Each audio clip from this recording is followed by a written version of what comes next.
every person listening to us right now, when you fundamentally believe you're not enough, it is a lie. And it is time to unlearn that lie.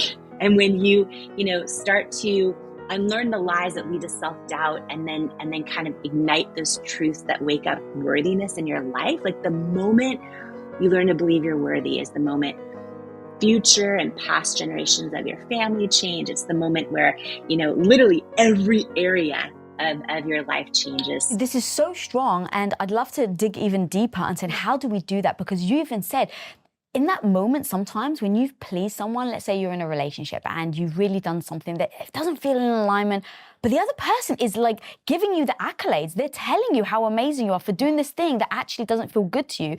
And so it becomes almost like a bit of a downward spiral, or you just double up, right? Because you're like, oh, well, they made me feel good about myself when I did this. I really like the feeling of feeling good with myself, so I'm just going to do it again. But long term, like you said, it actually doesn't align. So how do you start to break that? What are the things that, in fact, let's just take a random Wednesday, Jamie. Yes. So random Wednesday, you're a people pleaser. You get your validation from other people, from them applauding you. You wake up on a Wednesday and you've got all these habits, right? Where it's like you're used to, let's say you're a mom, taking care of the kids first, taking maybe care of your partner, maybe going to work, earning the money, coming home. Like you get into like these habitual patterns. So how do you actually even start to break that? The very first thing is to start asking yourself, how does this feel to my soul? Because when we do something really great for someone else, it could be a great thing. If I know my husband likes, something, a banana with peanut butter on it or whatever, great. Like when we do things that are kind for other people, but it feels aligned with our soul, that's great. It's great to text our friends, and uplift them. It's great to do all that. But when you get still and ask yourself, am I doing something that actually is incongruent with how I really feel? That's people pleasing at the expense of betraying yourself. And so often people say, oh, do you want to come over for coffee? Or do you want to do this? Or do you want to do that? Or can you volunteer for this? Or can you donate to this? And we want to say no, but we say yes. And when what we do comes at the expense of our own truth, that's when it can chip away at our self-worth. And a lot of us have learned to do that our whole lives, right? And so that is where it causes problems in your self-worth. That is when it creates barriers of disconnection in relationships. And we all know, and for most of us, we've done this, we've gotten in a relationship, and the stereotypical like story you'll see in a movie where like the girl just all of a sudden loves this kind of music because her boyfriend's into it. Or she starts dressing a certain way because that's what he wants, right? And in the beginning of a relationship, it might appear to make him happy, but long term, it either never works out or it works out at the expense of her own soul, right? So these things that might make someone else happy in the short term, long term, we're living a lie. We're creating a barrier of disconnection. And so it's so important because we start to believe I need to please them in order to love me. And it is a lie. It is a big lie, right? When we please someone else and then end up not loving ourselves because of it, it literally will lower our self-worth slowly but surely. The very first step is identifying how does this feel and just paying attention.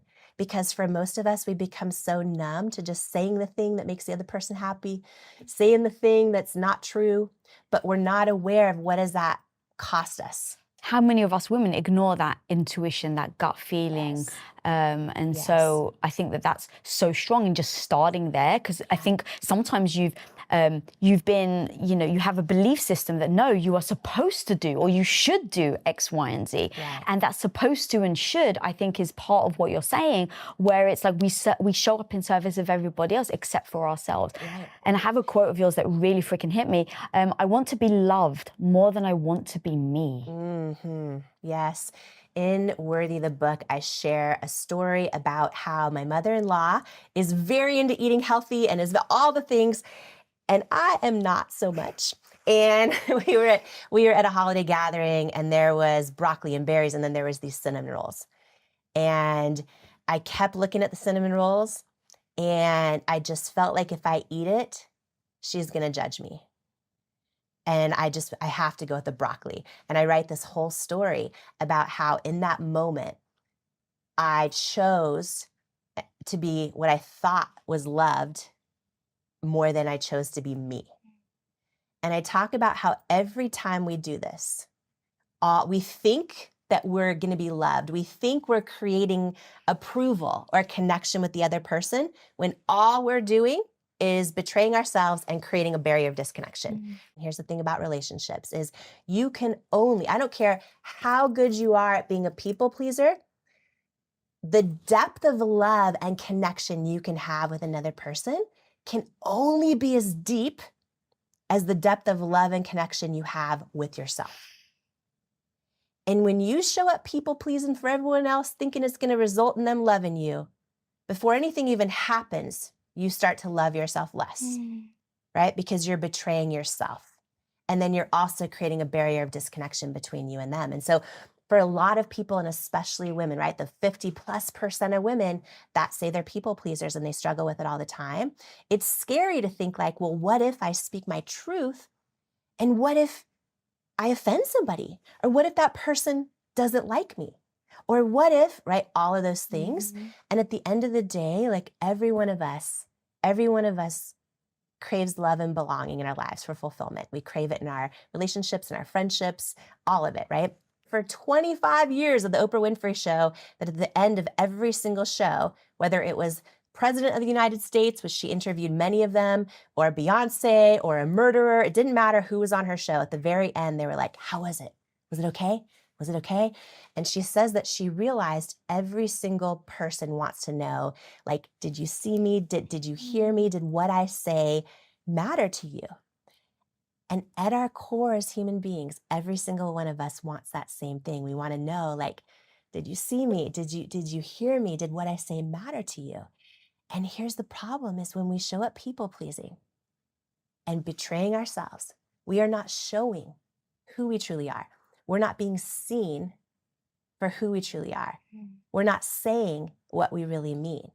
And so it's impossible to create that ultimate expression of love and connection and humanity if we're showing up as something that's not who we are. When you learn to start one step at a time, right? We could do baby steps here. So for everyone watching and listening, like take this one baby step today of first just hear when you tell somebody something, how did that feel? Did that feel like the truth? Did that feel in my gut, in my soul, like what I really mean? And we are so conditioned just to, please everyone else. But when we start paying attention, we're like, oh, wait a minute. That's not what I mean. I don't want the broccoli. I want the cinnamon roll. You know what I mean? It's like we're, right? And no, I don't want to go to that movie. I want to go to this movie. Like just little things of paying attention to, wait, am I showing up as who I truly am? And then taking that baby step, right? So even today, everyone watching us and listening to us, taking that one step of just doing it once today, just one time, say your truth, even if you know that other person's going to be like, right? Because they're used to hearing what they want to hear. Just do that one thing. And you just take that baby step, one step at a time. And what happens is, there are going to be some people along the way. Maybe they're not your friends anymore. Maybe they're uncomfortable. Maybe it takes them a while to adjust. But over time, it is how you build a relationship with yourself. It is how you raise your own self-worth. And remember, in life, like we don't rise to what we believe is possible. We fall to what we believe we're worthy of. And every time we people please someone else as a betrayal to ourselves, we tell ourselves, I am not worthy of saying what I really mean. I'm not worthy of showing up as who I really am, right? And that impacts every aspect of your life. So take that one step today, right? Say what you mean, one step at a time. And over time, you start building your self-worth and you start building that depth of connection and real friendships and real partnerships. Right now, as we're talking, how many people are in a relationship and they just feel like something's missing? And they don't know why they don't feel the depth of connection that they crave. And it could be a romantic relationship. It could be a friendship. It could be a relationship with your family. But like, I don't understand why we're not so connected. I want that connection. But then when you stop and ask yourself, wait a minute, do I have that connection with myself? right? And that's where we need to do the work. And slowly but surely, the more that you show up as who you truly are, then you'll see the connection with the people in your life starts to deepen, and you start to feel fulfillment, and you feel more fulfilled and less like something's missing. Good. I love that. And that's why I love that story about the broccoli and the cinnamon roll, because it's a little decision. It's a little thing that maybe other people would just brush by and not think twice about. And it's like, well, it's my mother-in-law. I know that she's going to look down on me. If I choose the cinnamon roll, fine, I'll choose the broccoli. Right? And you don't realize, to your point, of the disconnection you're having with yourself, but then also to her, because you're being a false version of who you actually are. Exactly. And so much of the time we think we need to people please someone else and this and that. And it's still a lie we're telling ourselves. I was sitting there thinking my mother-in-law is going to judge me for eating the cinnamon roll. I'm going to eat the broccoli. Meanwhile, how the story kind of wraps up is I'm like, you know what? I decide if I'm going to have an authentic connection with her, I need to show up as who I really am. I eat the cinnamon roll. I'm waiting for her to judge me. And she literally starts talking about the kids and how she could care less that I ate the cinnamon roll. So the whole time I was telling myself a story, projecting my own insecurities onto her, and creating a barrier of disconnection between me and her in the meantime, right? All because I was telling myself a lie that she was judging me. So then I was trying to please her because I wanted connection, realizing when you try to please other people, you just create disconnection. Yeah, God, that's so freaking strong. And that goes to another lie that you talk about in the book, is that we always think we're going to be enough when. So talk to me about that. Yeah. I'm gonna get so fired up out of this chair. Let's go, girl. Okay, everybody watching and listening right now. Lisa, this is the lie. This is the lie that will take us down our entire life. This is the lie that has us thinking, okay, I just got to do more. I just got to achieve more. Then I'll feel enough, right? This is the lie that thinks that tells us because something's missing, it means I'm not yet enough. And oh my gosh, the lie that once I finally get the thing or achieve the thing or do the thing, then I'm enough. It is a perpetual lie that leads literally to nowhere. And so let me just start by asking this question, right? For everyone who's listening and watching us right now, have you ever had this goal in your life and you thought, when I finally get that goal, then I'm going to be happy. Then I'm going to be fulfilled. Then I'm going to be enough. And for some people, it might be like, when I finally hit the salary level of my job. Or for some people, it might be like, oh, when I finally, get married, or when I finally have the white picket fence, or when I finally have 2.5 kids, or when I finally, get that degree, or when I finally get that dream car, or the 6-pack abs, or that certain fit, whatever it is, when I finally get that thing, then I'm going to be happy. Then I'm going to be enough. Then I'm going to be worthy. And then what happens for so many of us, right? And everyone think about that thing right now or different examples in your life. But for so many of us, we work so hard. And for some of us, we spend a lot of time and a lot of years. And then what happens? We finally get that thing. We finally get that job title or that number in our bank account or that number on the scale or the 6-pack abs, the relationship, and we finally get it. And then what happens? Does it, right? And think about this in your own life. Did it solve all your problems? Did it make you happy? Did you finally feel like, yes, I feel fulfilled and I can ride off into the sunset in full fulfillment and bliss? For most of us, the answer is no, right? We arrive at the thing and then we go, okay, and we're happy. And for some of us, we're super happy for maybe a year or a month or a week or a few hours. And then we're right back there to feeling like, okay, that didn't fulfill everything. I still don't feel like I'm enough. So then what do, right? I still don't feel fulfilled. We think, I've just got to achieve more. I just got to take it to the next level. Then that will be enough. And this becomes a perpetual cycle. So here's the deal. Here's the lie. Here's how we change it. Because this is big. Self-worth is the one thing that changes everything. And when you look at overall fulfillment in life, you always need to be growing, right? And that could be growing in your faith, growing in a hobby, growing in how you show up in the world, growing in your fitness goals, whatever it is. But we always need to be growing. This is for ultimate fulfillment.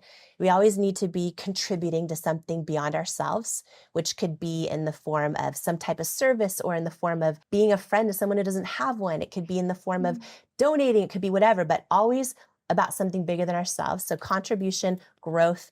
We always need to be building self-confidence, which is so important. But those three things combined are multiplied by our level of self-worth for ultimate fulfillment.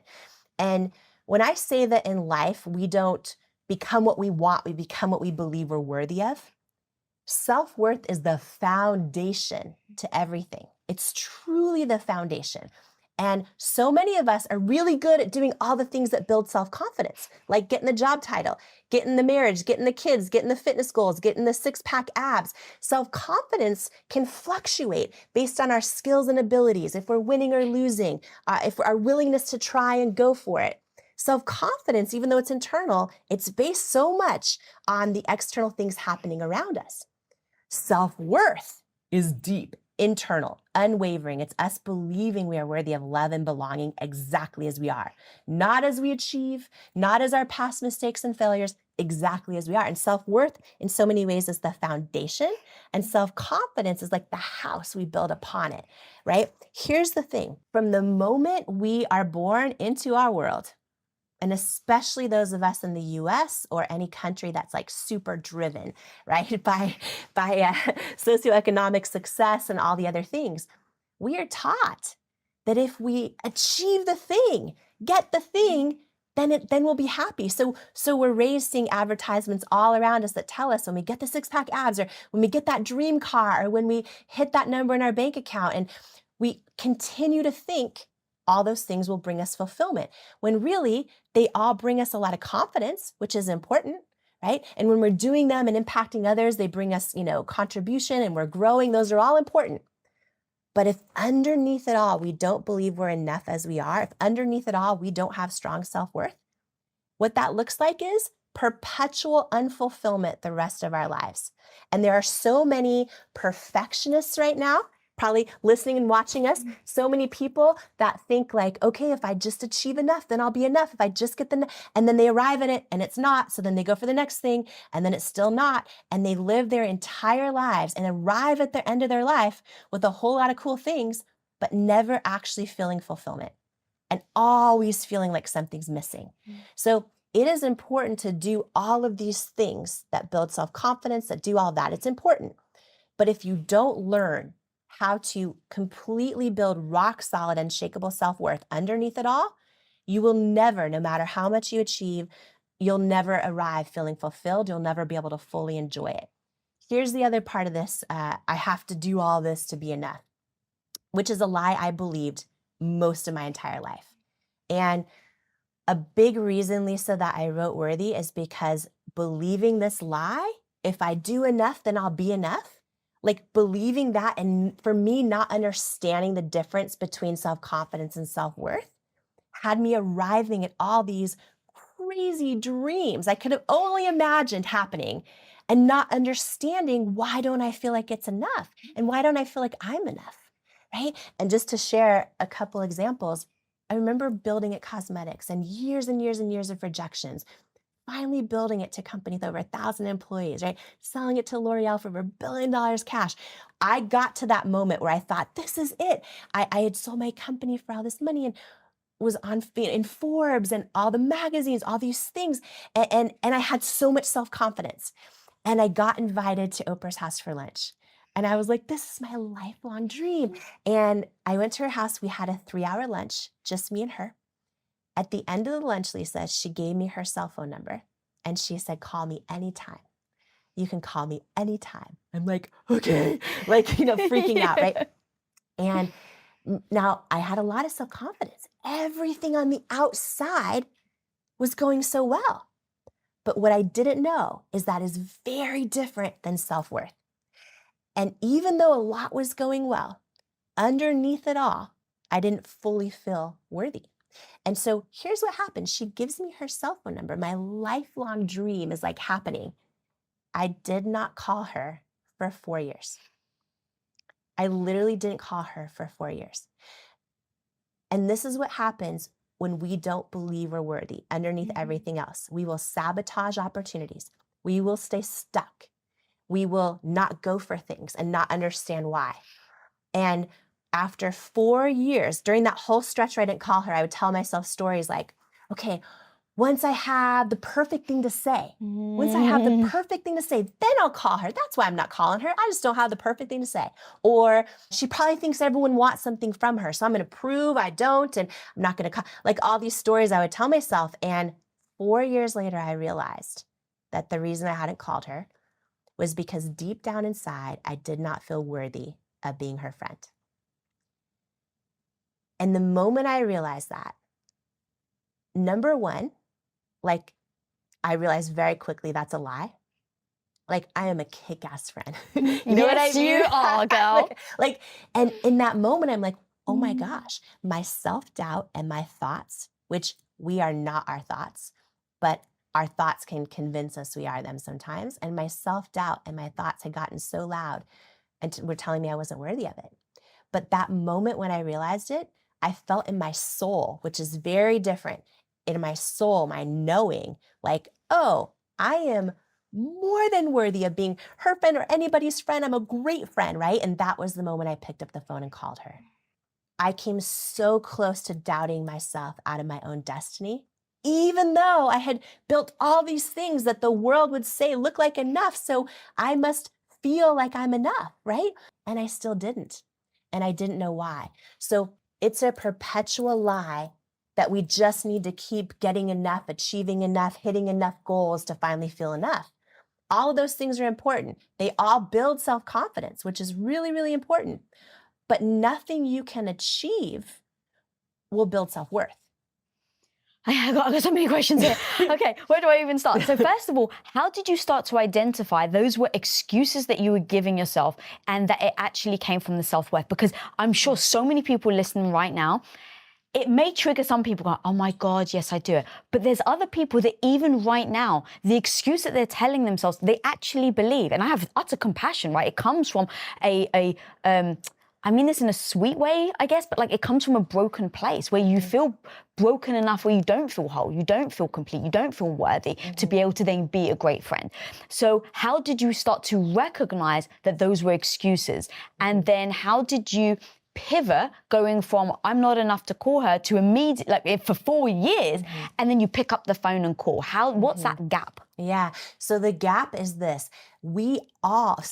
I just didn't know, right? And I didn't realize, oh, I'm telling myself excuses. Exactly. I actually believed them. Right. That's the worst truly, freaking excuse. Yeah. I believed them. They're lies. I believed, just like my whole life, oh, when I achieve enough, then I'll feel enough. All of those things. And so it was a moment that hit me like a ton of bricks where I feel like, Oprah calls them aha moments. I would describe it as a moment my knowing surpassed my conditioned belief system. Ooh, I would define an aha moment as and we've all had them, right? The moment your knowing surpasses your conditioned belief system. And sometimes they come out of the blue and they hit us like a ton of bricks, right? And sometimes we work really, really hard to tune in and to hear our own gut and say, what is the truth, right? They can come in different forms. This was a moment that hit me like a ton of bricks. And in that moment, it took everything out of me to literally, I imagined myself in that moment, Lisa, turning down the volume as if it was a volume dial, turning down the volume on my own self-doubt and my thoughts, right? And turning up the volume on my knowing or my intuition that said, you are worthy of being her friend, because I know that's the truth. And right now, every single person listening to us, watching us right now, if you get still and you tune into that knowing, not in your thoughts in your head that our whole lives we've been conditioned to learn we're not enough, right? 80% of women do not believe they're enough right now. And it is a lie, right? But I'm not enough, that comes in the form of our belief systems and our thoughts, but that is not who you are. Every single person right now, if you get still for a moment and you tune into your gut, to your knowing, to your intuition, it'll tell you right now, oh, you are more than enough. You are fully worthy exactly as you are, like exactly as you are. And when we learn to trust that and to trust that knowing, it changes everything. So that moment when I decided to call her, it was like I literally imagined just turning down the volume on my self-doubt. I was like, I am not listening to this anymore. And just tuning into that knowing, right? And just like putting that on full blast that says, I know I know I'm a great friend. Like, I know I'm worthy of calling Oprah. And that's when I just picked up the phone and did it and just took that step and did not let my doubt me out of my own destiny. And it's one step at a time. Every person right now today, we're going to do this. Like, literally, we're going to do this. Like, no girl, no woman, no person left behind in knowing they're worthy. Because when you believe you are worthy, the second you decide to believe you are worthy is the moment every single area of your life changes. It's the moment past and future generations of your family change. Like, the second we believe we're enough is the second it changes everything. It impacts everything. Because again, we do not rise to what we believe is possible. We fall to what we believe we're worthy of. Everything that you've just said, it may resonate for a moment, right? Yeah. Everyone listening, like inspiration, motivation, we know is beautiful. Yeah. But when that person leaves, after they finish watching this interview and they're sitting by themselves and they get that ding, they get someone telling them they're not good enough. How the hell do they make sure they don't stay there? That's why I like to go deep, so that they've then got these tactics to then go back to. I love this so much. There is a masterclass in this book and a whole framework on the 4 R's where you go deep into how do you identify your current definition of rejection? How do you redefine it? How do you revisit past rejections and redefine them? How do you become fearless over rejection and failure in your life, right? Because part of my journey was hundreds and hundreds of no's and rejection over years building It Cosmetics. A lot of times when people Google the story, they're like, oh, it's a fairy tale. I'm like, oh, not so much, right? But a lot of us, we fear rejection and failure as something that is painful. So then we avoid doing stuff at all costs. We stay stuck. I so easily could have been in that Oprah situation, could have still not called her for 4 years, and could be sitting here with you right now thinking, oh yeah, I just got to, I'm just still not enough. I got to achieve more. I got to do more. I got to accomplish more. Then I'll call her, right? I would still be thinking I need to do all the things that build confidence or whatever, but not understanding, oh wait, it's a self-worth issue. And not understanding the difference. I want to say one thing before I forget too, is you're using this example of the train, right? And you get off or you get on and here's the thing too, is like, oh my gosh, for everyone listening, I keep like hitting your couch. I'm getting so excited. But for everyone listening and watching us right now, how many times have the train doors open and we didn't get on because we didn't feel we were worthy of it? We didn't feel we hesitated, we held back, and who freaking knows what would have happened if we stepped on because we believe we're worthy of it and the doors closed and we go to a whole new destination, right? That is why I'm so passionate about this, about building self-worth, because so many of us have doubted ourselves out of so many things in our destiny. You know, I mean, I came so close to never calling Oprah, right? And in my case, that was a lifelong dream I was sabotaging. I would have never then taught a course with her, all the things. I would have been on a different train. I wouldn't have been on a train teaching course with Oprah, which for me means so much. So how many things for you and everybody listening means so much, but you didn't get on the train yet. And the doors are open. And then they close and the train takes off. But the good news is, just like a train schedule, there's another one coming. So how do you believe you're worthy of stepping on that train when it pulls right up to you and when the doors open? Because the trains are going to keep coming. But for so many of us, it's like we still don't step on that. We still don't put our art out into the world. We still don't show up on social media as who we authentically are. We still don't tell the person we want to be more than just friends. Right? We still don't register the domain for our business. We still don't set that boundary with the family member, right? We still don't, turn the lights on in the bedroom. We still don't put the swimsuit on in summer, right? All those things. And we're missing the train. We're missing the train. And that is what self-worth will do. Time for change has come, Lisa Bilyeu. Right here, right now on Women of Impact, time for change has come. Literally, when you build your self-worth, it changes everything. I want to know, what's the difference from this new book and your first book, Believe It, and what made you decide to write another book? Yeah. So, thank you so much, by the way, for having me. I am excited for our time together. I just love you and love everything you're putting out into the world. And so I hope actually, I don't hope. I know this episode is going to bless so many people, and hopefully be exactly what someone needs to hear today. So thank you for having me, and yeah, believe it. And thank you for those kind words. Believe it. My first book is really my story of kind of what you shared, going from Denny's waitress to billion-dollar entrepreneur, and sort of like all the ups and downs. And Worthy is really the playbook on like how do you believe in you. So Worthy is over 20 tools like that you can apply to your life right now, and how to build self-worth and build belief. And it's really this idea, Hannah, like for so much of my life, I mean, because it's and maybe you and I probably share this in common, that people can Google our stories and then they can read the highlight reel and then they see all the things that people know us for. And so, in my situation, so many people think like, oh, did she just get lucky? Did it just come easy? Was it a fairy tale? She went from waitressing to, building, 1,000+ person company, all the things. And my real story is like a girl who, like most of my life, did not believe in myself and didn't believe I was enough. And through learning how to, is really how I even began to believe I was worthy of building a company or putting my ideas out there in the world. And so Worthy is really for, because right now, as you and I are talking, 80% of women don't believe they're enough. 75% of female executives deal with imposter syndrome, and 91% of girls and women don't love their bodies. And so I really wrote Worthy because the time for change has come. And every person listening to us right now, when you fundamentally believe you're not enough, it is a lie. And it is time to unlearn that lie. And when you start to unlearn the lies that lead to self-doubt, and then kind of ignite those truths that wake up worthiness in your life, like the moment you learn to believe you're worthy is the moment future and past generations of your family change. It's the moment where, literally every area of your life changes. So Worthy is really a book about for every person who doubts they're enough. And sometimes we can be like crushing it in the world, accomplishing all this stuff. Everything can look so great, but deep down inside, we feel alone and feeling like we're not enough.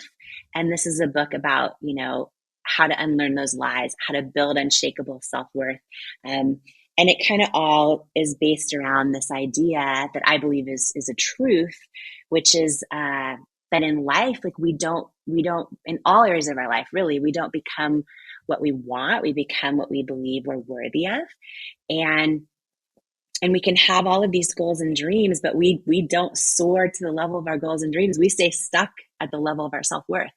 Like our self-worth is our ceiling. And so I'm so passionate. I'm donating 100% of the proceeds from the book. I'm just so passionate about it because I think, like, I'm imagining, even talking with you live right now, I'm imagining the number of, and this is for everybody, 73% of men feel inadequate and like they're not enough. But what fires me up so much is I think about every girl and woman who, when we learn to believe we're worthy, like the unhealthy relationships that will end, the ideas that will be shared with the world, like the businesses that will be launched, the bodies that will be celebrated, like for the miracle in motion that they are. Like I am so fired up about this and so excited. So self-worth. And by the way, self-worth is very different than self-confidence. And when we learn self-worth, it's just the one thing that changes every single thing in our life. So that is why I wrote Worthy, for any person listening who has some self-doubt to destroy and a destiny to fulfill. Which is all of us. I feel like it's so hard. Like, have you ever met anybody that hasn't had to go on a real long journey to actually feel that worth? It feels like there's so many things that happen in our life and we believe these lies over and over. I know for myself, same thing you said, like it could look like I was at the top of the mountain and there have been moments where I've been really struggling with my worth. And it's not really about those external things, that those don't give you worth or happiness if you don't have it inside yourself. And you said something, you write this in your book, and you kind of mentioned it, that you write, in your life, you don't soar to the level of your hopes and dreams, but you stay stuck at the level of your self-worth. In your relationships, career, and ambitions, you don't rise to what you believe is possible.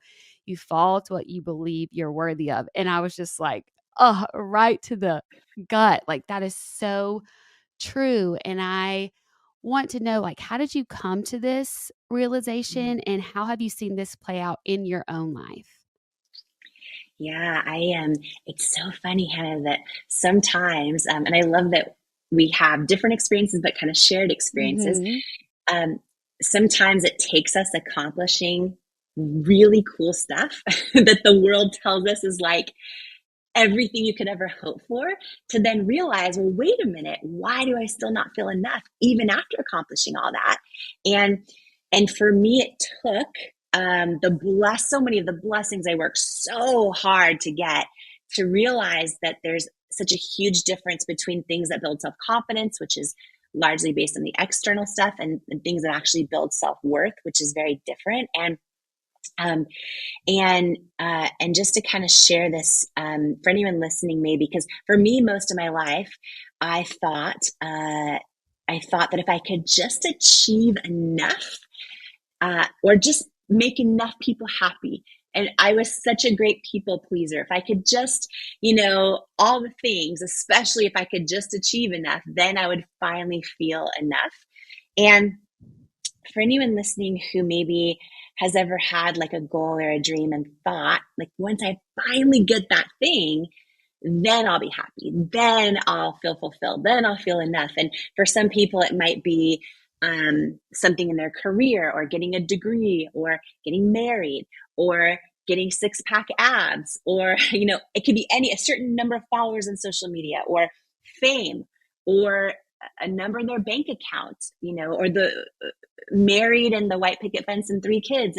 It's different for all of us, but like, for everyone listening, if you've ever had that kind of goal, and maybe you worked so hard to get it, and you thought, and think about something actually in your life right now, right, as we're talking, and you thought, oh, once I get that, then I'm going to feel enough, then I'll be happy, then all the things. And so for a lot of us, we work really hard to get that thing, sometimes months, years, or decades, and then we finally get it. And for everyone listening, like, imagine when that happens in your life. You finally get it, and then what happens? For a lot of us, we're happy for like a month, or a few weeks, or a few hours, and before we know it, we're back to feeling like something's missing, or like it's still not enough. And so then usually our solution is to work harder, and to go the next thing and the next thing and all that.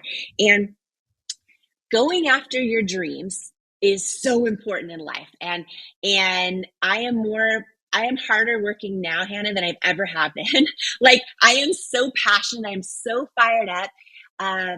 But what I now know is, when we're going after our dreams and our goals, and then we finally get to them, that in that pursuit of them, we've built a lot of self-confidence, which is really important. We've been growing. We're often contributing to something beyond ourselves.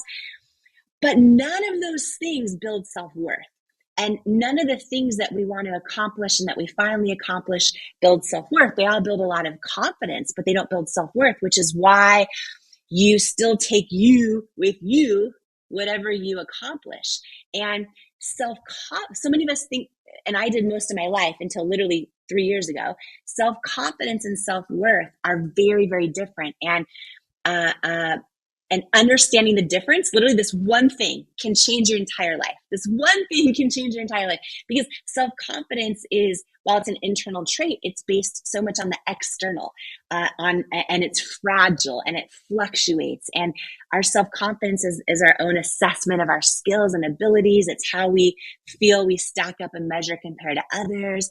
It's our willingness to try and go for it. It's how much of the world's definition of success we have. If we're winning or losing at any moment. And like, studies show, like, the boxer that wins the match is 30% more confident automatically. But our self-confidence is fragile, and it fluctuates. Our self-worth is that deep internal knowing that we are fully worthy and enough, and worthy of love and belonging exactly as we are. not as we achieve, not as our past mistakes or failures. And it's unwavering.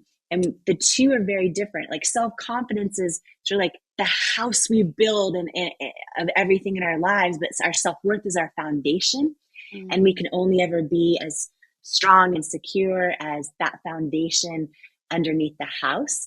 And it's really the one thing that changes everything. And for for people that have and struggle with self-worth, maybe who are listening now and they're like, well, how do I know if I am struggling with it? Self-worth, when we struggle with it, usually shows up in three ways. And Hannah, for me, like, I was at the height of my success, having this incredible stuff happen in my life. And I was still sabotaging stuff and still didn't feel like I was enough. And it took that for me to realize, oh, wow, I've built a whole lot of confidence. I'm crushing it. All this stuff on the outside is so great. But deep down inside, I don't still feel like I'm enough. And when we have self-worth struggles, which is really why I wrote Worthy, to give tools on what to do about this. But what it looks like for everyone listening is, if we have low self-worth, often it looks like we're stuck. Like we'll stay stuck in certain areas. So maybe like anyone who's like, oh, I really want to have a partner in my life, but you don't know why you're not getting on the dating app or why you're not going out there. Or it looks like, I have a book inside of me. I want to share my story with the world. And you don't know why you haven't written the first word yet. Or it can look like, oh, I have, fitness goals, but I'm just not ready to like start walking every day. Whatever it is, we stay stuck in different areas. We don't apply for the job that we know we want, or we don't register the domain for our business idea. Like we stay stuck and we tell ourselves stories like, oh, once I get more experience, or once I get more skills. And really the underlying reason is we don't believe we're worthy of that thing. And so we stay stuck and then think it's other things. So that's one way. If you have low to medium self-worth, what that looks like is you'll go for the thing, like you'll go after it, but then you might sabotage it along the way. So you might start, you might put yourself out there in the dating world, and then you meet like a really great guy and you decide to put him in the friend zone, and you decide you're not attracted to him and you don't know why. And you think it's because, oh, I want someone more edgy, more bad boy. But then deep down inside, we actually just don't, we are attracted to what we're familiar with. We're attracted to a reflection of how we feel we're our own worth. Like the amount and depth of love we love ourselves is the limit of what we'll be attracted to, and the amount of depth of love in someone else. So we'll go for things, but we'll sabotage them. We'll build our business or ideas to a certain level, and then we won't know why we hit a ceiling, because our self-worth is our ceiling in every area of life. And then if you're someone that has like medium to high self-worth, but it's still a challenge for you, what that looks like is you'll go after the thing, you'll accomplish it, you'll achieve it, you'll get the thing, but then when you arrive at it, you still feel like it's not enough, and you still feel like you're not enough. So that's really the three main ways that it shows up. And the thing I want to say too, Hannah, is like building self-worth and learning to believe you're enough exactly as you are. It doesn't curb your ambition or any of that. It just makes you like actually more ambitious, because you're not worried about, oh, if I fall flat on my face, if I embarrass myself, like, okay, it might shake my confidence a little bit, but it cannot touch my self-worth. So building that strong sense of self-worth, it impacts every area of our life, and it allows us to get the things we want so badly and actually be happy and fulfilled, and feel enough when we accomplish them. So it's really just that one thing that changes everything. This is a week we are talking about mindset and how important that is to not just have happiness and greater success or fulfillment or connection in your life, but all of those, yes, for sure.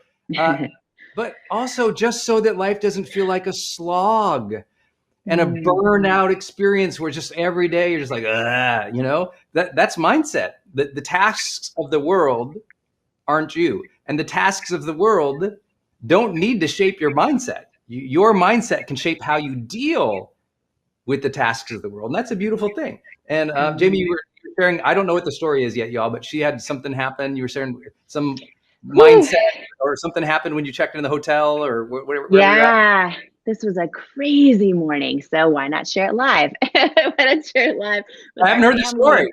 family in the Growth Day morning show? So yeah, here's I'm doing a big event Monday, so I flew cross country. I am near Miami, and checked into a hotel, and I was out doing my morning walk this morning. Right, this was a whole story on mindset that literally moved me to tears this morning, and I want to share it with everyone because I think a lot of people out there might be in a season of, I don't know, just feeling like they're struggling and setbacks, and just if like things aren't going your way. I want to talk today, Brendan, about the mindset around not fearing rejection and not fearing what feels like failure at the time. So key. And So key. I was just like blindsided by something out of the blue this morning. So I'm out doing my morning walk in this, in this hotel, my mask on, all the stuff, out doing my morning walk. I walk through a hallway and I was like, whoa, I had a memory that I had forgotten about in this actual hotel 9 years ago. And I want to share it with everybody. So 9 years ago in this hotel, just outside of Miami, there was a big beauty summit there, right? I was a few years into building my company, and we had heard no's for a couple years. And I remember my husband and Paulo and I were right here at this very hotel. I had forgotten about this until today. And I walked in the hallway where something happened, exactly where something happened. So it was a huge beauty summit. And this is after a couple years of rejection. And there was, I don't know, maybe 1,000 people there. And Ulta Beauty, which is the largest department store, largest beauty retailer in the country, their CEO was there and their head buyer at the very front table, like this round table. Meanwhile, we're in the very back of the, and I just remember, this moment where I like had to muster up all the courage inside of me to beeline straight for that table. After hearing no's for a couple years, went right up to the CEO who normally wouldn't take meetings. It's not the person that told me no, right? It would be a buyer that tells you no. Walked straight up to the CEO, like mustered every ounce of courage, like trying to forget all the rejection, and just introduced myself. And he introduced me to the head buyer, and I just pitched my heart out to Ulta Beauty. And I remember they agreed to a meeting. So then I walk out of this room, right? It's this ballroom in this hotel. I walk out of this room right into the hallway in this very hotel I'm in talking to you live from right now. Walk out in the hallway and I see the two founders of Gussie Ranker that do all the infomercials, like Proactive, Tony Robbins, all the infomercials. And I had been pitching them for 2 years and they'd been saying no. Their teams had been saying no. So I see Bill Gussie and Greg Wenker in the hall. I've never met them before. Same thing, prayed for strength, prayed for courage, like had to make that decision of mindset, which is, okay, I'm going to forget right now that I've been rejected by them for the past 2 years. I'm going to put that, and I'm not going to fear rejection again right now, because I believe in what I'm doing. And I beelined for the founders of Gussie Ranker right outside this, like, courage, like a buffet table, right belief, outside courage. thing. I love it. Yes. Yes, and they're sitting there snacking on the hors d'oeuvres in between the speaker breaks. I went right up to them, introduced myself, and literally poured my heart, like pitched everything on how they've been saying no for 2 years, but they really should say yes because all the things. So this morning, I had forgotten about this, right? The fact that we could barely afford a hotel room in this hotel in that moment 9 years ago. This morning, I'm out doing my morning walk with my mask, like not even. And all of a sudden I walk through that hallway and every single memory hit me from I love that. But the last time I walked through that hallway and what had happened since was right now at this moment, like we got that meeting at Ulta. And right now, live with you, Brendan, that It Cosmetics is the #1 brand in all of Ulta across the country. We got that meeting with Gussie Ranker and we became the most successful makeup infomercial they've ever done. And we are like right now at this moment. And I was standing there like, first of all, I start sobbing, remembering all the rejection, but also just appreciating the hustle, appreciating the journey, appreciating the ability to just figure out how to go from doubting myself to like stepping into going, okay, I'm going to not fear rejection. I'm going to go for it. And sometimes that's what it takes to change everything.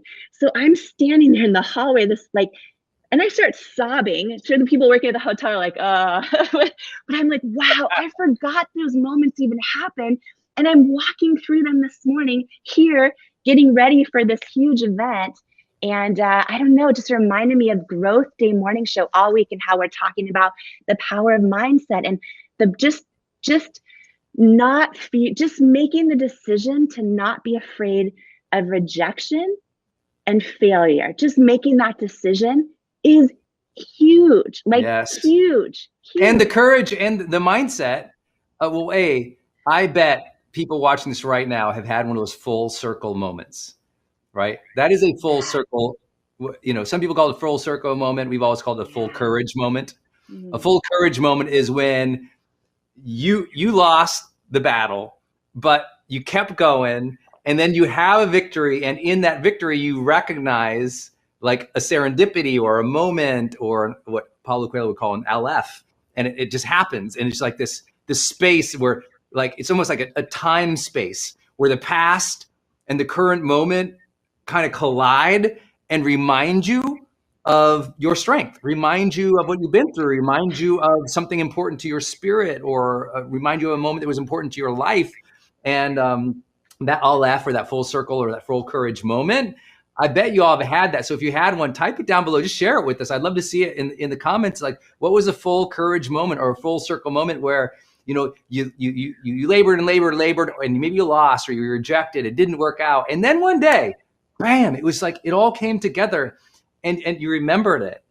I love those. I've had those in my publishing career quite a bit, of places I went to read or research or write. And then I later saw my book there, and it was like, oh my gosh, or places that, similar, where I sat in a seminar at a conference, and it wouldn't be later until I was on the stage speaking later to literally thousands or tens of thousands of people in an arena. And it would hit me, I was there. I was in your seat. I sat in that seat, and I could literally remember the seat, and I'd walk out to the seat and I go, I was sitting in your seat 5 years ago. And then we're like, oh my God, I'm like, right here. And I'd pull the person up on stage with me, and I'd be like, you're me. And we'd have this conversation, because I think those are magical. I think that you need to take a picture of that hallway and do a little reel on it, or something on your Instagram today, or on your stories, and make sure you're all following Jamie on Instagram so you can see that story. That's beautiful, Jamie. Congratulations. That's just full courage moment. Yeah. And it just reminded me. And I think, there's so many, I mean, not to just go deep on this, but when it comes to women in particular, and it could be everybody, but women in particular, so many of us don't try things because we're afraid of failure, or we're afraid of rejection, or afraid we're not going to do it perfectly, or we're not qualified, all those kind of things. And I was reminded of that this morning, because just the idea of not fearing rejection too. Yes, of course, of being courageous. Yes, of course, of going for it, all tied together, but just like being okay. Sarah Blakely, founder of Spanx, talks about how growing up at the family table, at the dinner table, every single day, her dad would ask them, they go around the table, and he'd say, tell me something you failed at today. It wasn't like, oh, tell me something you won at. It was, tell me something you failed at. And they'd all go around the table. And it was this idea of normalizing failure, not being afraid of it.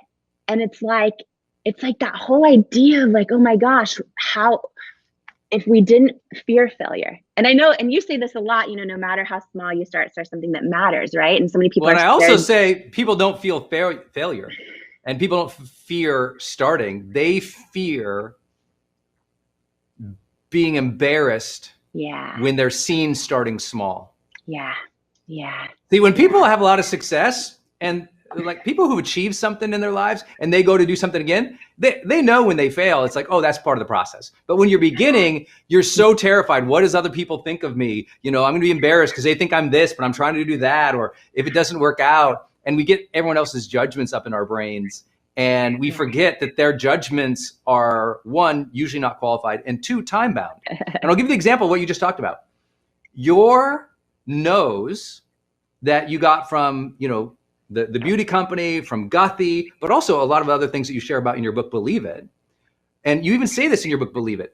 The nose, like the first pitch that you got from L'Oreal to buy It Cosmetics. Yeah. It was a no. And that time was perfect. You weren't, or I'm sorry, from Alan, even on QVC, like talking about, oh, he said no for you being on QVC, which was a great thing because you weren't ready yet. Yeah. And I sometimes just didn't know it. The no's are just preparing you. The no's are going to go, oh, go get better, kid. It's not a no forever. It's a no in that slice of time. And that's what happened. In that moment of time, previously they had rejected her, but now they're open. Time marches on. And here's what I would tell people. You want believers, you want people to believe and cheer on you. Guess where they're not? They like in a marathon, yeah, your family's there at the beginning, clapping you to start. But you get the believers at the finish line. You get you get the real supporters with momentum. You want believers, get momentum. So Guthy and others didn't believe in Jamie because she didn't have the level of momentum yet that was required to play it at their level or what they were comfortable with. And then she went and kicked ass, right? She just went and just demolished the marketplace. She gobbled up the marketplace and everyone's like, oh my God, Jamie, It Cosmetic. And then they had to take notice. They had to take notice. They had to get on the Jamie train. Otherwise, they were going to miss out because it was clear this thing was leaving town and it was taking the future with it. And I just want you to understand that. So for all those who are freaked out, first, don't con yourself. The greatest gift you can ever give yourself is not conning yourself, not lying to yourself. You're not scared to start small. You're embarrassed about the judgments that might come from other people. Get over that. Grow up. We're out of high school. Let's get on with it. Okay. Second, that was mean. Second, you want believers, get momentum. Keep fighting for it. I love the mindset Jamie had of you don't stop asking, growing, and pushing, even if people don't get it at certain points. But also she didn't hold any bitterness against them for saying no earlier. She was still willing to push and try. She didn't hold the bitterness that prevented her from not going for them. She didn't go like, oh, those people, they're like this and they'll never accept me. She said, one day you're going to accept me because I'm going to prove myself. So I love that. Another part of this too, is sometimes we're embarrassed to whether it's beeline to the front of the room where we don't have a seat at the table or whatever it is, right? Where we think, what if I go try this and get rejected again or fail or all those things. But people actually, what I've learned now that I can look back on all this, and now that so many of these people that said no to me for years, now I know them really well. Now we have partnerships together. Now I know they share. You hired some of them. The people who rejected her, she ended up hiring them. She became their boss. She was the person they belittled, and then she became their boss. All things are possible. But no, it's actually fascinating. Even with Sephora, who's a great partner today, they're a big beauty retailer, great partner, awesome, of It Cosmetics. They said no for about 6 years, even after we had become huge. And because I kept going back every time I get knocked down, because I kept being told no, being rejected, and didn't take it personal, I kept going back. By the end, I think that they had a lot of respect. They're like, okay. And same with L'Oreal, by the way, because it was 3 years before it became a yes. It was 3 years of meetings. And I think that the way you handle rejection too, and the way you're able to show resiliency and courage and get back up, that actually can make other people want to partner with you, regardless of how they feel about your product or service. I think when you see what people are made of over time. And so I think there's something powerful to that too, is also just in that journey, how you handle it, not just inside your own mindset, but also how you show up to everyone else around you, even the people rejecting you and doubting you, when you really want to just get mad and be like, F you, but you want to do that. It's a human part of us, right?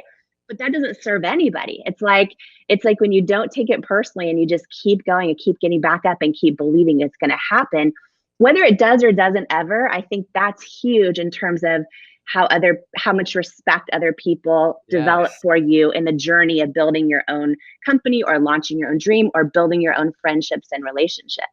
And if she had stopped at the first no, there wouldn't have been a second yes. And once you realize that in life, and listen, if they both had said no, we would probably still be here. Like Jamie would find a way. I'll keep this private, but I consult I coach another major super female entrepreneur who everyone respects. And one time she said to me, I'm going to keep it private because she said it in private, but it was a great metaphor about something she was going through. She shared that, her belief was that sometimes there isn't a seat at the table for you because you're not ready. Or if you're not invited at the table enough, you're not standing out enough or communicating or speaking up to share your wins and your successes. Or she said, if you try to pull up the chair or you're not invited to the chair or whatever, she goes, go build your own table.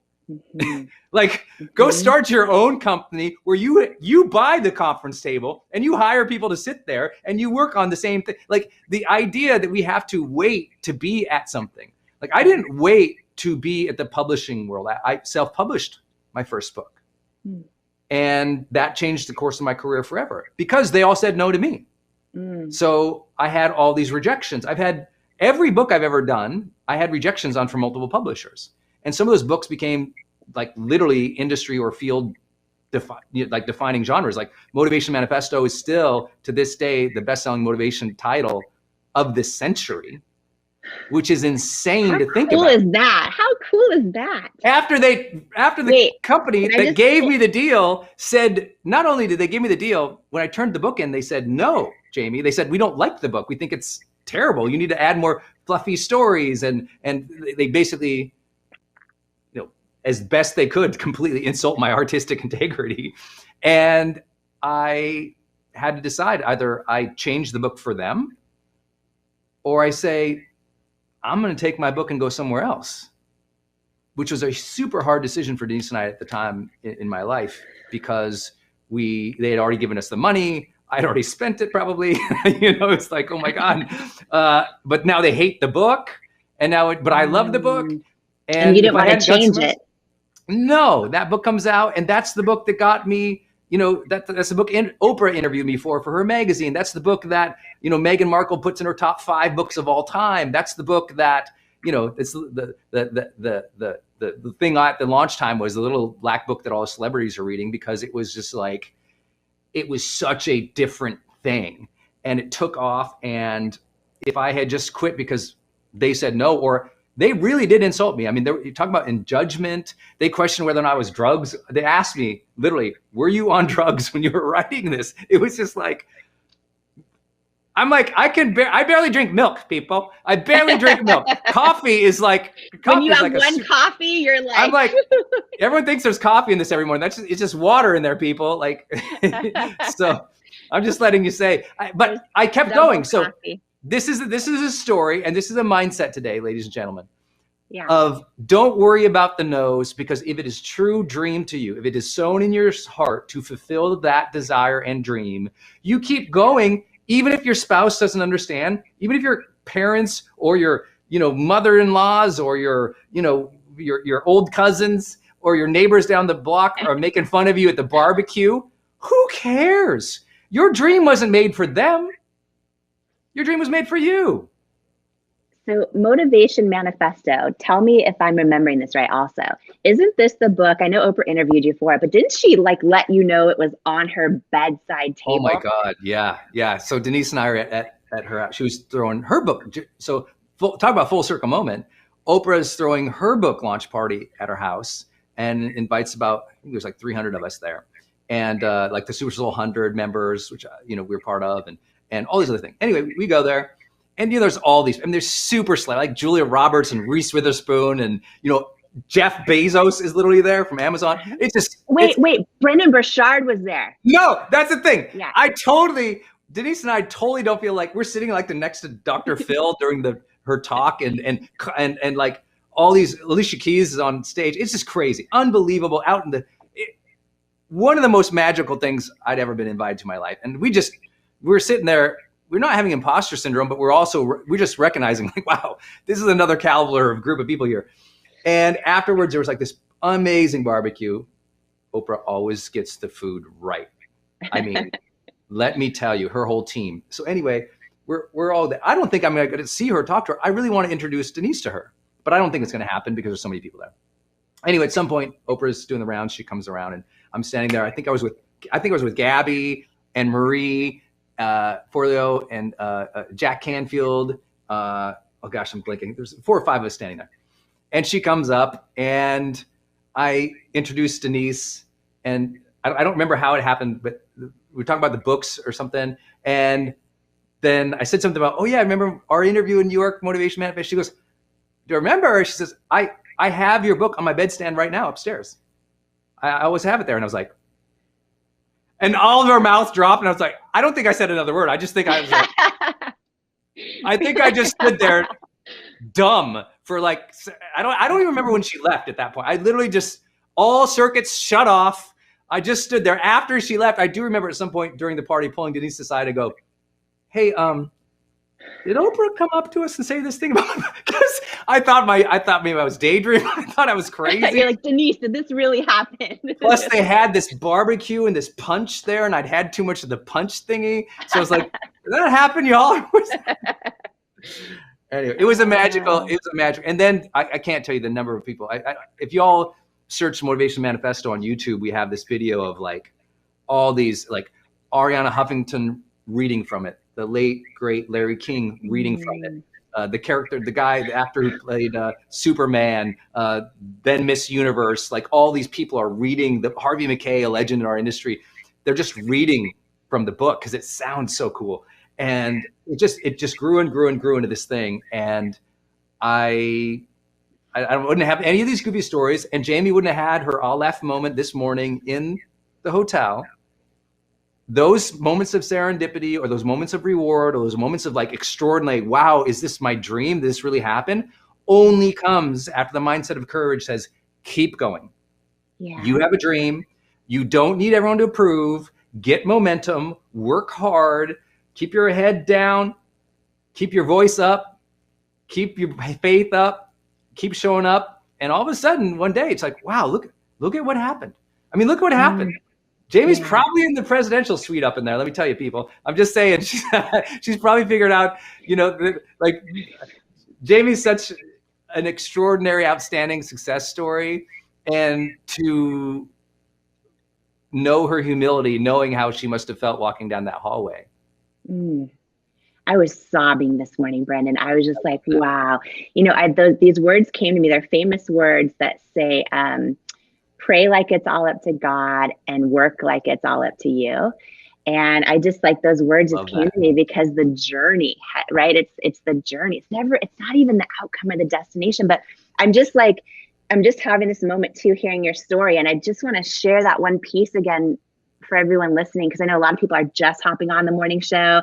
I think it's something like 15,000 people or something, like hop on and off throughout the morning across all the platforms. It's some crazy number. That's awesome. But what I want to share just is this week, y'all, I just want to shout out, thank you for that.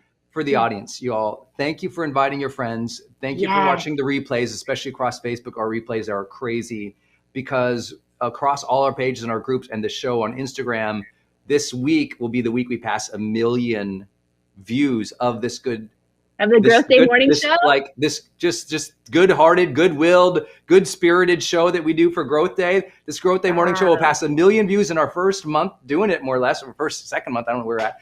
But it's really because people just go, you know what? I'd love to start my morning in personal development. Because when I put that in my ears, that rewires my brain. It sets my expectations. It helps me approach the day with confidence and joy and aliveness. And I thank Jamie for being here with us for this because, listen, we're all here for you all, just trying to keep going, trying to keep you inspired, trying to bring a little bit of joy into your heart. I love it. I love this show. We did not know how it was going to go. And this is week 5 or week 6. We still don't know. But we're all here together. We're all in this together, the Growth Day morning show. But the one thing I just want to share one more time, Brandon, is like, you just shared that journey of Motivation Manifesto and shared how like you did a book deal for it and the publisher hated it, didn't like what you did, asked if you were on drugs writing it, and you made this tough decision to take it back And now we're talking about how many people all over the world it's impacted, how you're standing in Oprah's yard and she's telling you how it's on her bedside table and you're able to introduce your wife to her. But there's people right now going through this season where someone just told them something they're doing is total crap or isn't going to make it or doesn't have what it takes.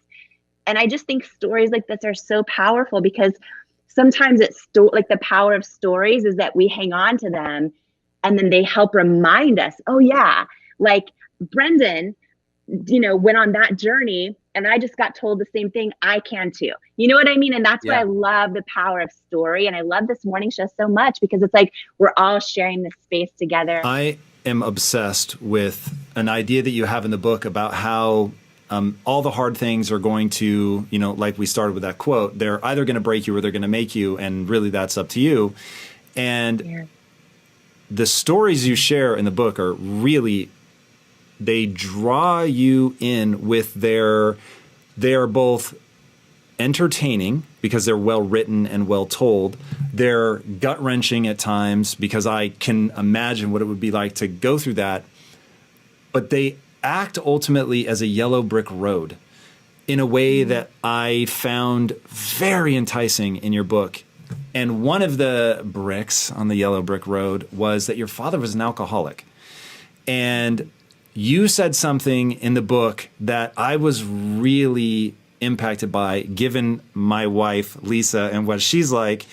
You said, my dad loved me, and he was a kind and gentle man who quietly struggled with alcoholism.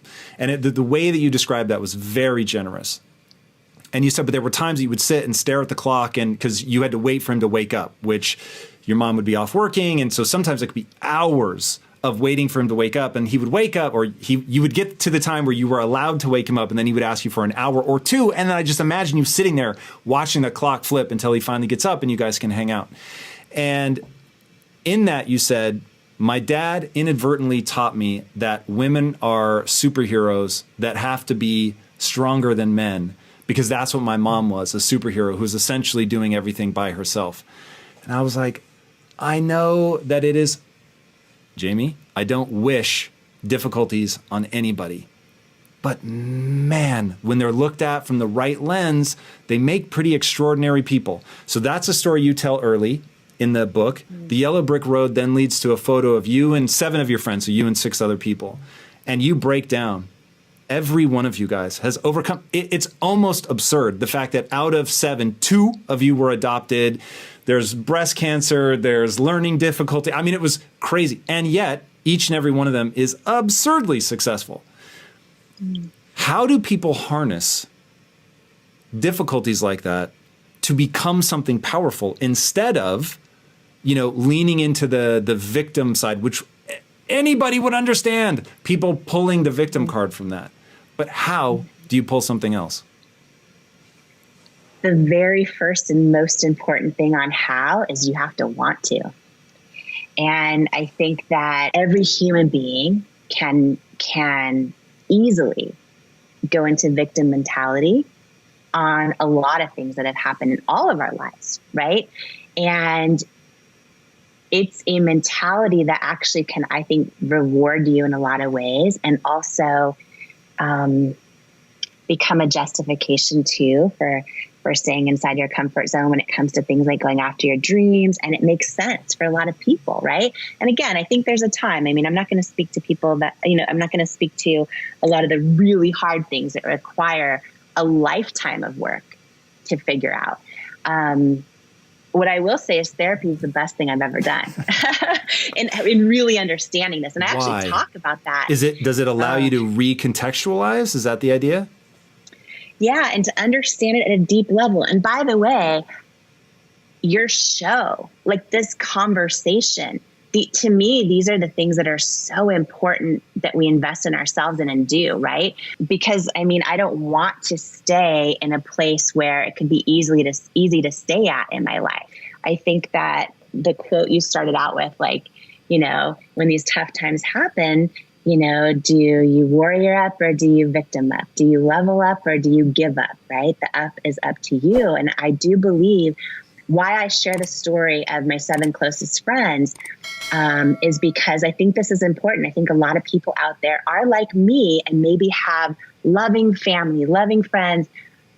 But if you were to turn the volume up on all of them and they were to be your only inner circle, it'd be really easy for self-doubt to take over. It'd be really easy to dim your own light. And I talk about my journey of how I chose my circle around me. And it's never based on a commonality of life experience. It's my closest friends. And I think this is important for everyone listening, because a lot of people are like, oh, I don't have an inner circle that empowers me. How do I find one? I would say impact theory and Impact Your University. That alone can be a part of your inner circle. That's a voice and conversations and information that you want to turn the volume up on. And I talk about this because I think this is universal for everyone and so important to do this. A lot of times people build their circle of friends based on who they went to school with or, things they have in common and all the stuff, right? Maybe it's a group of people from work because you're around them all the time, whatever it is. And I think that that's not always the right thing. I think who your circle is so important. And for me, I go deep on this in the book and talk about each one of their stories because I want to drive the point home that who you do surround yourself with, and when you judge them by their heart and how they pour into you and champion you and don't tell you this crap you just because you want to hear it, they tell you the real truth, which is so important. They don't get jealous when you're flying high. They want you to fly higher. I talk about this commonality of traits, and yet my closest group of friends have literally almost nothing in common. Their backgrounds are so different. They have different faiths and no faith. They one of them was homeless all growing up, then lived in the projects, and then figured out how to build her own circle and become an entrepreneur. And she figured out how to turn down the volume of negativity and lack of dreaming of all the people around her, for the most part, that she was raised in. And how did she turn that volume up on her own inner light? And I share this common thread, really just to inspire a mindset shift sometimes of, oh, you know what? My circle of friends, each person listening right now, my circle of friends, they don't need to think like I do or pray like I do or love like I do or anything else. But if I surround myself with people that are truly telling the truth, loving me authentically and uplifting and dreaming big with me, and calling me out on the BS when I start to talk myself out of my own truth, right? Which we all do. It's a lifelong journey. Talk about the power of finding people like that and surrounding yourself with them. And I think they can be people in real life. And I also think that they can be people that you let pour into you who maybe you've never even met, like your show for people. You know what I mean? I think that that's really powerful. Who we let speak into our lives and who we turn the volume down on, but still love anyway, is so important. Because one of our biggest mistakes is turning the volume up on the people just because we love them and they're our family. And then all of a sudden, that's all the noise we hear, and it impacts our whole life. Talk to me about the ability to turn the volume up and down. That was one of the things I found really extraordinary in your book. If I were going to do a spoof of your book, it would go something like this. Somebody was really fucking mean. I cried like a motherfucker. And then I walked in the next room like a warrior. It's that over and over and over. I love that. Every time. Well, I mean, you actually have a whole chapter in the book about swinging your big balls, which we should definitely talk about. But first, give me the idea. How do you turn the volume down? When you said that earlier about the guy who said, look, people aren't going to buy makeup from somebody that looks like you. How do we grab the volume knob on something that gnarly? Yeah. I mean, it is such a disciplined practice. It's such a skill. It's hard. I mean, just yesterday, I had someone do something that I thought was like a super close friend, and I was just blindsided and I felt so betrayed. And listen, we all go through these things and they're hard. And one of my friends many years ago, Bob Goff is his name, he taught me this and it just stuck. I just feel like it was so important to talk about it because this tool that Bob had taught me, where he talked about your own microphone and then the volume dial. And he basically, I imagine, right? Because, you know, that I have this microphone. Everyone listening right now, imagine you have your own microphone and you have to get into really good practice of like who you hand your microphone to and let speak into it. And what I had to learn, one example of this is, you know, my dad, who was an alcoholic, who was a good man with a really bad addiction, and loved me the best way he knew how with his own capacity. And I remember I was, you know, working, I was always super ambitious. I wanted to get a car and go travel, all the things. So I had 4 jobs in high school. And, you know, I was working, one of my jobs, I was working in a health club. And I started as a receptionist. And then they said, well, if you sell memberships, you'll make commission on those too. And I started selling a lot of memberships. And I was like, this is great. And so after high school, I didn't go to school right away. I moved out, got my own apartment. I was making like $55,000 a year, which was more than my dad at his job he'd been at. And I never forget when I made this decision I was going to go to school. I was like, okay, because I just wanted to get out, meet other people and like figure stuff out. And I remember when I told him I'm going to quit my job and I'm going to go to school. And he was mortified. He's like, what are you doing? Like, do you know how much money you're making right now? I mean, he was so upset and so worried about me that I was making a huge mistake. And so I remember even in that moment, you know, we all have experiences like that in our lives with our family, right? They're seeing things through their own lens of experience. But whether it's a story like that, or it's just a friend that you love hanging out with and you go to the gym with only, but anytime you share a hope and dream, all of a sudden you feel them lower your vibration. Like you feel it, right? Because they don't get it or they don't like it or they, whatever it is. Bob Goff taught me this, that basically you learn, oh, I'm going to take back my microphone from them on those topics, right? I'm going to talk to them about my workout today, or in my dad's case, you know, what's happening on the news or whatever. But I started learning with my own big hopes and dreams. I don't give other people my microphone who are then just going to literally lower my vibration because of their own lens of limitation.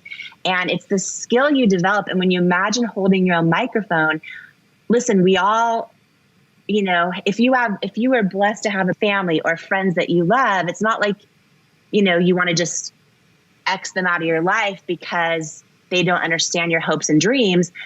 But learning to just not share them all with them, hold your own microphone, talk to them about other things like what's on The Bachelor or like what's going on with whatever, right? And love them, but put those boundaries in place. And then the other thing is the volume dial, and that's big. And, you know, people have said things to us that have hurt us, probably universally. There's probably not a single person out there that hasn't had someone say something to them that hurts them deeply. And it is human nature to relive it over and over and over and over in our own head to the point where we carve a groove and it's like it starts to stick and take root. And I think it is so important mentally for me. Like every time that dude who said no one will buy makeup from you, and there were so many other rejections that I talk about in the book. You know, when I went to Sephora and felt like I didn't belong and I didn't fit in and all those things, you know, a lot of times the most hurtful words we hear are the ones we say to ourselves and the ones we make up and telling ourselves we're not enough and all that kind of stuff. And I have to be mindful and intentional and literally imagine myself when those thoughts come up, stopping them, turning down the volume, and then turning up the volume on something else until I believe it. Ladies and gentlemen, rock this house and welcome to the stage, Jamie Kern Lima! Baby Kern Lima! Every single one of us has had someone tell us we're not enough. Every single one of us has had someone say words to us that hurt.